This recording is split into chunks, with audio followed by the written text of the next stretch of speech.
Hello everyone, welcome to online classes. So as you all know, जैसा कि आप सब जानते हैं, हम पढ़ रहे हैं हमारे क्लास 9th का chapter number 1 in civics economics. So what are we going to discuss in this topic about Palampur. तो हमने देखा था किस तरह से पालमपुर में जो प्रोडक्शन है वो हो रहा था. ये सारी चीजें हमने यहाँ से देख ली थी कि भाई प्रोडक्शन जो है किस तरह से हुआ करता था. ये सब हम देख चुके थे. और अब हम क्या देख रहे हैं कि प्रोडक्शन में किस तरह से जो वर्कर्स हैं वो वर्क कर रहे थे. हमने ये देखा था, हमने किस तरह से देखा था कि किसी भी प्रोडक्शन के लिए कोई ऑर्गेनाइजेशन होती है. हमने देखा था पालमपुर एक क्या था, एक विलेज था. और पालमपुर विलेज में हमने देखा किस तरह से जो है बुल कार्ट्स के जरिए या फिर कई सारे ट्रक्स या फिर कई सारे जो अदर व्हीकल्स हैं उनके जरिए जो है ट्रांसपोर्ट हो रहा करता था बहुत सारी चीजों का, बहुत सारे प्रोडक्ट्स का. उसके लिए रॉ मटेरियल चाहिए, कई सारे प्रोडक्ट्स चाहिए. तो हमने ऑर्गेनाइजेशन ऑफ प्रोडक्शन की बात करी थी कि भाई किस तरह से इन्हें क्या चाहिए, तीन चीजें चाहिए होती है, लैंड, लेबर और कैपिटल. इनके बारे में मैंने आपको पिछली वाली क्लास में या पिछले लेक्चर में बताया था. तो आज हम देखेंगे हमारी 9th क्लास का चैप्टर नंबर का पार्ट 2 सिविक्स इकोनॉमिक्स. तो हम जो है एसएसटी है हमारी और उसमें हम जो है इकोनॉमिक्स देख रहे हैं. तो इकोनॉमिक्स में किस तरह की चीजें होती है हम यहाँ पे देखने की कोशिश करेंगे. सो फार्मिंग इन पालमपुर जो हमारा न्यू टॉपिक है, जो हम इस वाले पार्ट में डिस्कस करने वाले हैं वो है farming in Palampur. Organizational production हो गया था, हमने लैंड, लेबर, कैपिटल के बारे में पूरी जानकारी ले ली थी. And now we will discuss our new topic farming. सबसे पहली बात, फार्मिंग कहां पे होगी? जब ऑर्गेनाइजेशन या प्रोडक्शन एक लैंड पे होगा तो फार्मिंग भी लैंड पे ही होती है, आप जानते हैं. Land is fixed. और दूसरी बात ये कि लैंड फिक्स्ड होता है. आप लैंड को किसी और दूसरे ओनर को तो दे सकते हो, मगर उस लैंड को हटा करके कोई दूसरा लैंड वहां पे ला नहीं सकते, क्योंकि लैंड को जो है हटाना मुश्किल है. आप उसे हटा भी देंगे तो लैंड तो वहीं रहेगा, हटने वाला है नहीं. तो land is fixed. So farming is the main production activity in Palampur. मैंने आपको पालमपुर बताया था शुरुआत में, जब स्टोरी ऑफ पालमपुर बताया था मैंने आपको किस तरह से जो है विजिट हुआ था पालमपुर. तो हमने उसमें कई सारी बातें देखी थी और उसमें ये चीज निकलकर सामने आई थी, जो एग्रीकल्चर है वो बहुत ज्यादा मेन इकोनॉमिक एक्टिविटी थी उन लोगों की. तो फार्मिंग का मतलब आप एग्रीकल्चर से ले सकते हैं, क्योंकि फार्मिंग में जो है कई सारे एग्रीकल्चरल प्रोडक्ट्स फार्म किए जाते हैं. You can say 75% of the people who are working are dependent on farming for their livelihood. तो 75% जो लोग हैं जो काम कर रहे हैं, who are working are dependent on farming for their livelihood. तो वो अपने livelihood के लिए जो है फार्मिंग पे डिपेंडेंट है. दे कुड बी फार्मर्स और फार्म लेबरर्स. तो कौन कौन हो सकते हैं? वो फार्मर्स हो सकते हैं, फार्म लेबरर्स हो सकते हैं. The well-being of these people is closely related to the production on the farms. तो इस फार्मर्स जो होते हैं या फार्म लेबरर्स जो होते हैं वो इन पे काम करते हैं. their well-being, the well-being of these people is closely related to the production of farm. जितना भी प्रोडक्शन होगा फार्म में उसी को सेल करके ये जो है अपना लाइवलीहुड चलाते हैं. और इनके लाइवलीहुड का सबसे बड़ा स्रोत जो है वो फार्मिंग ही है. इस तरह से जो है मेन इकोनॉमिक एक्टिविटी हो जाती है. But remember that there is a basic constraint in raising farm production. मगर एक बेसिक कंस्टेंट, एक बेसिक जो है दिक्कत है जिसका हमें सामना करना पड़ता है जब भी हम प्रोडक्शन करते हैं किसी फार्म में. वो क्या है?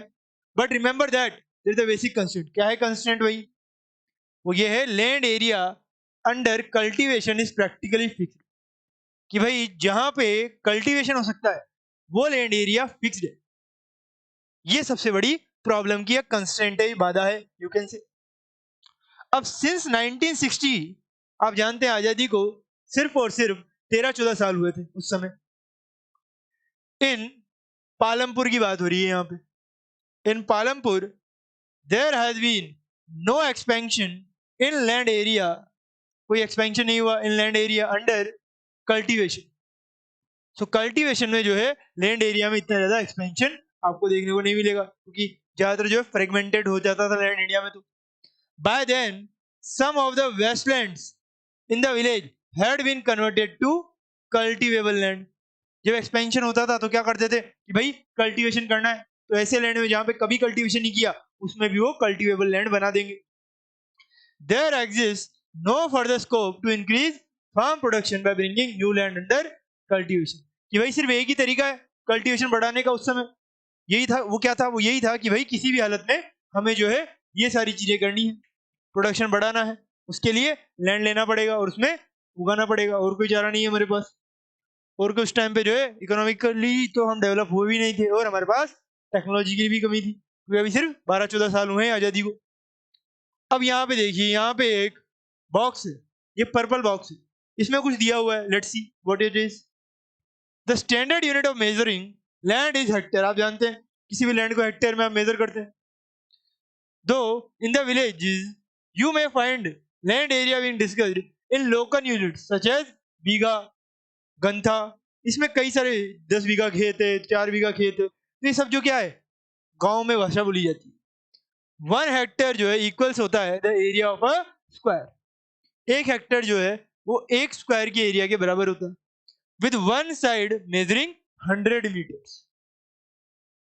मतलब 1 हेक्टेयर का मतलब 1 स्क्वायर के बराबर, दैट मीन्स 100 मीटर्स जो है 1 हेक्टेयर के बराबर होता है। You can say can you compare the area of a 1 hectare field with the area of your school ground. तो हमने बता दिया कि भाई 1 हेक्टेयर जो 100 मीटर के करीब होता है, तो आप देख लीजिए आपका स्कूल कितना बड़ा है। You can measure it. अब चलिए, ये तो हमने क्या देख लिया, ये हमने देखा land is fixed. Farming in Palampur में सबसे पहला हमने देखा कि लैंड जो है फिक्स्ड होता है। और दूसरा क्या होता है भाई, लैंड तो फिक्स्ड हो गया, और इस वजह से हम जो है प्रोडक्शन बढ़ाने के लिए लैंड पे जो है खेती वगैरह करते हैं। ये भी हम यहाँ से देख रहे हैं।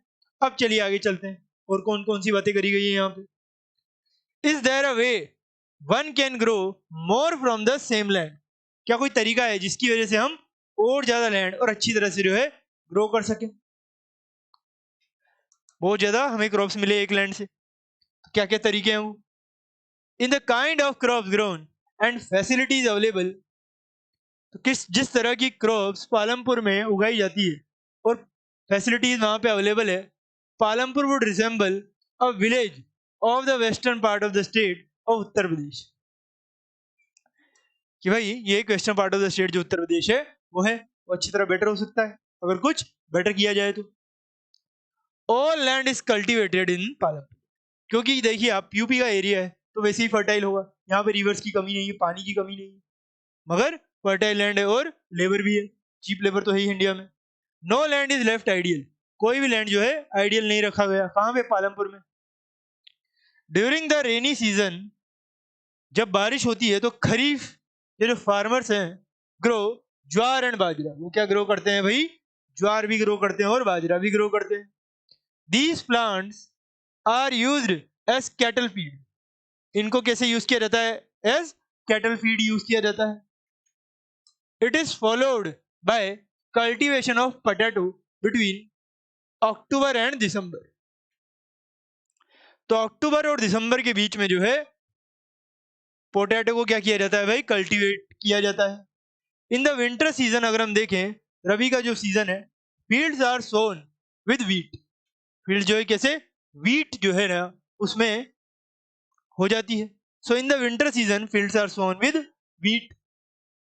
From the wheat produced farmers keep enough wheat for the families. Farmer जो है फैमिलीज के लिए इनफ वीट रखते हैं, enough wheat for the families consumption, and sells the surplus wheat at the market at Raiganj. तो रायगंज में जो क्या करते हैं, सारा का सारा जो भी वीट उन्होंने सरप्लस इकट्ठा किया है वो बेचने जाते हैं। तो इस तरह से जो है उनकी एक्टिविटी चलती है कि भाई पोटैटो वगैरह जो है वो अच्छी तरह से ग्रो करते हैं, क्योंकि आप जानते हैं कि पोटैटो जो है बहुत ही ज्यादा महत्वपूर्ण इंग्रेडिएंट है, इंपॉर्टेंट इंग्रेडिएंट है फॉर देयर सर्वाइवल। क्योंकि उस टाइम पे पोटैटो कंज्यूम करने वाले लोग कई ज्यादा थे, आज भी है। A part of the land area is also devoted to sugar cane. शक्कर की खेती, मतलब गन्ना जो होता है sugar cane, which is harvested once every year. हर साल में एक बार गन्ने की खेती होती है, और गन्ने को फिर उसी साल हटा भी लिया जाता है। Sugar cane in its raw form और एज जैगरी कहते हैं। अगर शुगर केन रॉ फॉर्म में है, गन्ना अगर सूखा है, तो आप उसे क्या कहेंगे?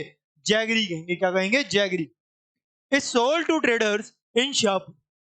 तो हम क्या करते हैं, ये देखिए गन्ना ये दिख रहा है आपको, तो जो शाहपुर के जो है ट्रेडर्स, उनको हम ये बेच देते हैं सूखे गन्ने को। The main reason why farmers are able to grow 3 different crops in a year in Palampur is due to the well developed system of irrigation. अभी जो क्रॉप्स ये पालमपुर के किसान ग्रो कर पा रहे हैं, इसका कारण क्या है? इसका कारण है यहाँ पे आने वाली रिवर्स। तो रिवर्स की वजह से ये जो है बेटर क्रॉप्स ग्रो कर पा रहे हैं, इनका सिर्फ यही रीजन है। अब इलेक्ट्रिसिटी जो है केम अर्ली टू पालमपुर, वाई? क्योंकि यहाँ पे हाइड्रो इलेक्ट्रिसिटी बनाई जाती थी रिवर्स वगैरह से। Its major impact was to transform the system of irrigation. और इसका मेजर इंपैक्ट क्या था कि भाई ये क्या करेगा, ट्रांसफॉर्म कर देगा किसको, सिस्टम ऑफ इरिगेशन को। ठीक है। Persian wheels were till then used by farmers to draw water from the wells and irrigate small fields. People so that the electric run tube wells could irrigate much larger areas of land more effectively। तो क्या कर सकते हैं भाई, irrigate कर सकते हैं किसको, लार्जर एरियाज ऑफ लैंड को, वो भी बहुत ज्यादा इफेक्टिवली जो है वही चीजें कर सकते हैं। The first few tube wells were installed by the government. और जो फर्स्ट जो ट्यूबवेल्स हैं, फ्यू कुछ ट्यूबवेल्स वो जो है इंस्टॉल करी जाती है किसके द्वारा, बाय द गवर्नमेंट के द्वारा। Soon, however, farmers started setting up private tube wells. However, जो farmers हैं वो क्या कर रहे हैं, स्टार्ट कर रहे हैं क्या, सेटअप करना एक प्राइवेट ट्यूबवेल को। As a result, by mid 1970s, the entire cultivated area of 200 hectares was irrigated. अब क्या है, फार्मर्स जो है वो स्टार्ट कर रहे हैं किसको, सेटिंग अप करना प्राइवेट ट्यूबवेल्स। तो उन्होंने प्राइवेट ट्यूबवेल्स भी लगाना शुरू कर दिया ताकि बेटर तरीके से जो है पानी लिया जा सके।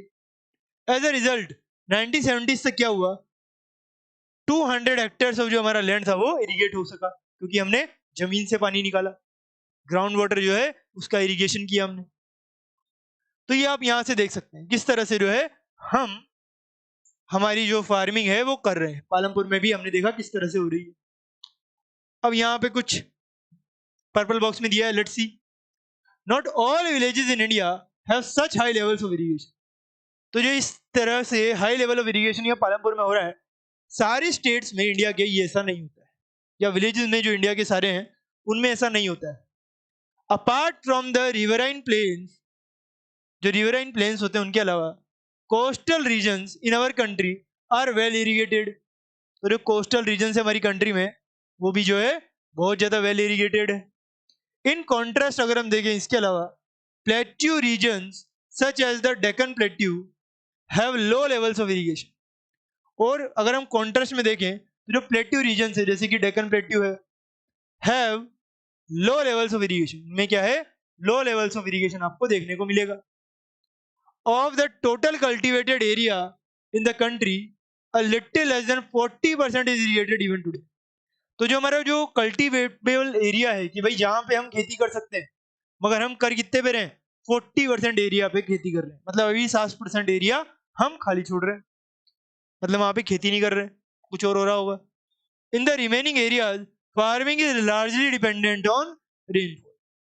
तो हम उन पर खेती कर पा रहे, इरिगेशन कर पा रहे, मगर जो बाकी एरिया है वहां पे तो रेनफॉल पे डिपेंडेंट होना पड़ता है। इस वजह से फार्मर्स जो है बहुत ज्यादा वहां पे रेन में रहते हैं, और सुसाइड के केसेस भी वहीं मिलते हैं जहां पर फार्मर्स रेन पे डिपेंड होते हैं, ना कि इरिगेशन पे।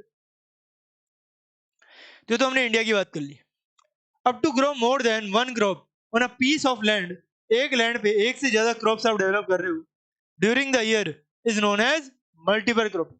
अगर आप एक ही लैंड पर सरसों भी उगा रहे हो, गेहूं भी उगा रहे हो, मक्का भी उगा रहे हो, तो क्या होगा, वो एक तरह से मल्टी क्रॉपिंग हो जाएगा वो, या फिर मल्टीपल क्रॉपिंग हम उसे कह सकते हैं। क्या है भाई वो है multiple cropping. You can say कि भाई वो क्या है, मल्टीपल क्रॉपिंग है, ये हम कह सकते हैं उसको। अब चलिए आगे चलते हैं, और क्या क्या यहाँ पे हो सकता है अभी। तो अगर देखा जाए तो और भी कई सारी चीजें यहाँ पे हो सकती है। वो क्या है, it is the most common way of increasing production on a given piece of land. तो भाई एक लैंड पर प्रोडक्शन किस तरह से बढ़ेगा कि भाई आप एक लैंड पे कई सारी जो क्रॉप्स हैं वो ग्रो कीजिए, आपका जो प्रोडक्शन है वो बढ़ जाएगा। All farmers in Palampur grow at least 2 major crop, और जितने भी फार्मर्स हैं पालमपुर में वो 2 क्रॉप्स जो है वो तो ग्रो करते ही है। मेनी आर ग्रोइंग पोटैटो, कई सारे जो है आलू उगाते हैं। As the third crop in the past 15 to 20 years, तो 15 से लेकर 20 सालों तक जो है ऐसा होता है। ठीक है, यहाँ पे देखिए वीट, बाजरा, पोटैटो ये सब जो है उगाया जाता है, डिफरेंट क्रॉप्स जो है उगाई जा रही है।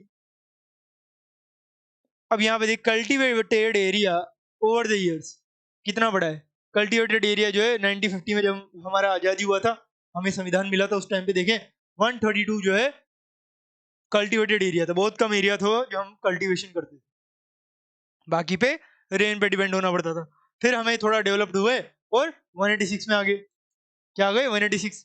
फिर उसके बाद हम 198 पे पहुंचे, फिर वापस 196 पे आ गए, फिर 194 पे आ गए, फिर अचानक से 2013-14 में हमने और ज्यादा किया तो 2201 हेक्टेयर में जो है हम खेती करने लग गए। फिर 2014-15 में हम 198 हेक्टेयर में बेटर खेती कर रहे थे, जहाँ पे रेन पे डिपेंडेंट नहीं होना पड़ रहा था। वो वाले एरियाज हैं जहाँ पे रेन पे डिपेंडेंट आप नहीं होंगे। ये क्या है, ये प्रोविंशियल डाटा है। ये क्या है, प्रोविंशियल डाटा है। इसका सोर्स क्या है, pocket book of agriculture statistics 2018 का डाटा है। Directorate of economics and statistics, department of agriculture, corporation cooperation and farmers welfare ने ये चीजें बताई है, so you should know about it. अब चलिए आगे चलते हैं। आगे क्या है, कल्टीवेटेड एरिया। तो कल्टीवेटेड एरिया में क्या क्या हो सकता है भाई, इन मिलियन हेक्टेयर्स आप देख लीजिए किस तरह से जो है कल्टीवेट हो रहे हैं एरिया में। कल्टीवेटेड एरिया 1951 में कितना होता था, ये सारे का सारा जो है यहाँ पे आपको एक ग्राफ से बताया हुआ है। Is it important to increase the area under irrigation, तो क्या इंपॉर्टेंट है, जिस तरह से इरिगेशन का एरिया बढ़ गया है कि यहाँ पे अब रेन पे डिपेंडेंट नहीं होना पड़ रहा, तो क्या ये जरूरी है कि भाई हम यहाँ पे रेन पे डिपेंडेंट नहीं रहे और सब कुछ इरिगेशन के अंडर आ जाए। You have read about the crops grown इन पालमपुर, आपने पालमपुर में जो क्रॉप्स ग्रो हो रही है उनके बारे में देखा है। Fill the following table based on information on the crops grown in your region, तो आपके रीजन में किस तरह की क्रॉप्स बनती है उसके बारे में आप देख सकते हैं। You have seen that one way of increasing production from the same land is by multiple cropping. तो you have seen, आपने देखा है कि एक तरीका है इंक्रीज करने का production from the same land is by multiple cropping. अभी हमने देखा था कि भाई मल्टीपल क्रॉपिंग करिए और आपका जो लैंड प्रोडक्शन है वो बढ़ जाएगा। The other way is to use modern farming methods for higher yield. आजकल जो है कई सारी टेक्नोलॉजी आ गई है, कई सारे जो है प्रोडक्ट्स के लिए बहुत सारे इंस्ट्रूमेंट्स आ गए हैं फॉरेन के, उनसे क्या है आपकी जो वेराइटी है, आपकी जो ईल्ड है, आपकी जो फसल है वो ज्यादा हो जाएगी। अब ईल्ड इज मेजर्ड, जो ईल्ड होती है is measured crop produced on a given piece of land during a single season. तो यहाँ पे क्या बताया हुआ है, यहाँ पे बताया हुआ है कि जो ईल्ड है वो मेजर्ड की जाती है जैसे कि क्रॉप प्रोड्यूस्ड हो on a given piece of land during a single season. इस तरह से जो है वहां पे प्रोड्यूस की जाती है और वहां पे बहुत ज्यादा ईल्ड करवाई जाती है, वो भी टेक्नोलॉजी से या फिर मेजर मल्टीपल क्रॉपिंग करके।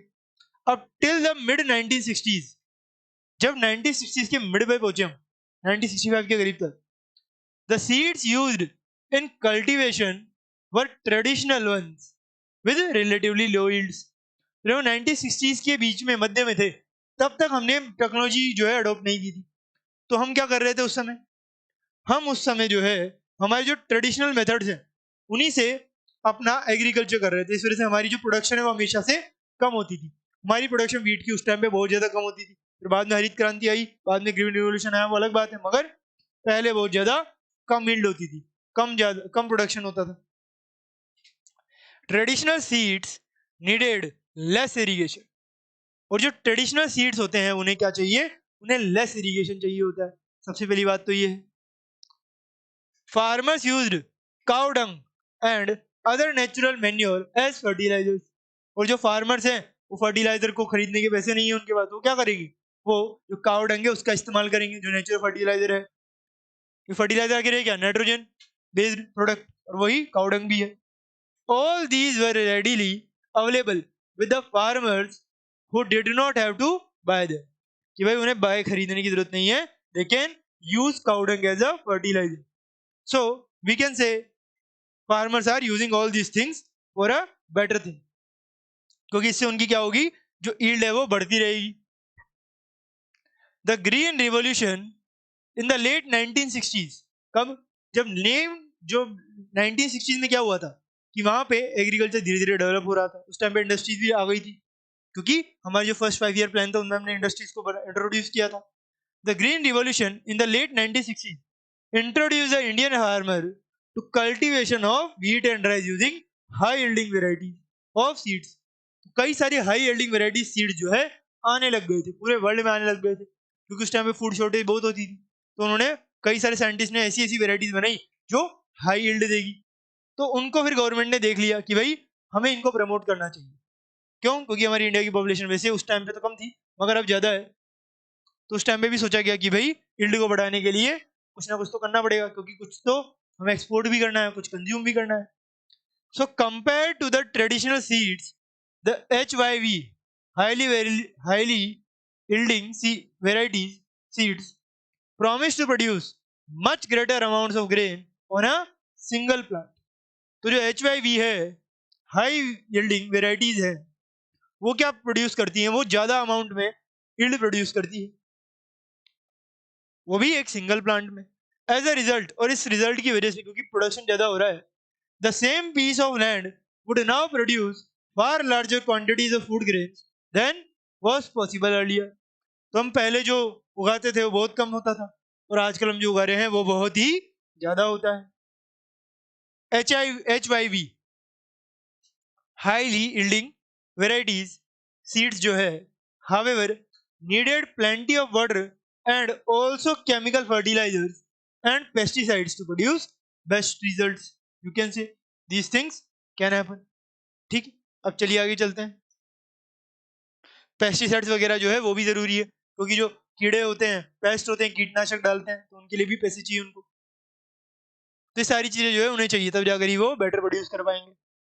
अब यहाँ पे देखिए, ये है HYV सीड्स, कितना ज्यादा हो रहा है। ये मॉडर्न फार्मिंग मेथड यहाँ पे आपको दिख रहे हैं। इरिगेशन, डीजल, फार्म मशीनरी देखिए आप, फर्टिलाइजर्स, पेस्टिसाइड्स, डैम्स बन रहे हैं, इलेक्ट्रिसिटी पंप सेट्स हो रहे हैं, नीचे ग्राउंड वाटर से निकाला जा रहा है, केनाल्स बन रहे हैं ताकि वाटर की दिक्कत ना हो।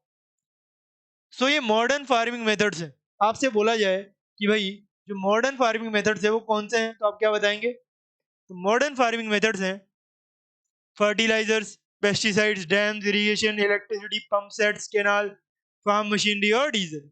ये सब के सब जो है मॉडर्न फार्मिंग मेथड्स हैं। और उसमें जो है HYV सीड्स और केमिकल फर्टिलाइजर्स जो बहुत ज्यादा जरूरी है। ठीक है, वी कैन से इस तरह से जो है हमने ये चीजें देख ली। अब चलिए आगे चलते हैं। Higher yields were possible only from combination of HYV seeds. तो जो हाईली या हायर यील्ड्स हैं, हायर जो फसल होती है, वो तभी पॉसिबल है only from a combination of HYV seeds. Irrigation, chemical fertilizers, pesticides, ये सब जो है वहां पे होते हैं। Farmers of Punjab, Haryana and western Uttar Pradesh were the first to try out the modern farming method in India. तो ये मॉडर्न फार्मिंग मेथड है जहां पे जो है हाई यील्ड होती है, इनके बारे में सबसे पहले जो सोचा वो था पंजाब, हरियाणा, यूपी और कुछ अदर स्टेट्स ने कुछ ना कुछ करने की सोची कि भाई मॉडर्न मेथड्स को यूज किया जाए।